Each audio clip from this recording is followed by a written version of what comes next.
Hello everyone, welcome back to my channel.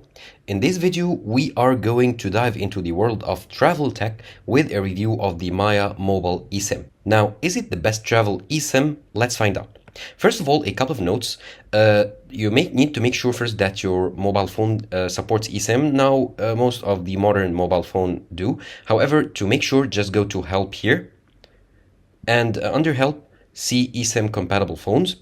It'll open up a new page here where you'll see a list of compatible phones on iPhone and Android. And if your phone is on the list, then you are good to go. Now, Maya promises seamless connectivity in over 190 countries with their eSIM technology. But what exactly does make it stand out from the competition? First of all, setting up Maya eSIM is incredibly simple. Just download the app on your phone, choose your plan, and activate the eSIM with a few steps.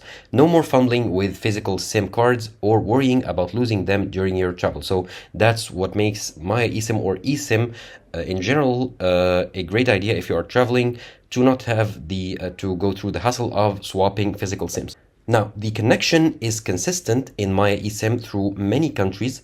It was consistently strong with fast download and upload speeds. Streaming, browsing, and using GPS all works flawlessly. Now, one of the standout features is the flexible data plans. Whether you need data for a few days or a month, Maya Mobile has option to suit all your needs and has you covered. Plus, their pricing is competitive, making it a cost-effective solution for travelers. Now, another major plus is the customer service support. It's available 24/7 through the app. The support team is quick to respond and helpful with any questions or issues that you might have. So, is it the best mobile travel eSIM? Well, based on many people's experience, it's definitely a top contender with easy setup, reliable performance, flexible plans, and excellent customer support.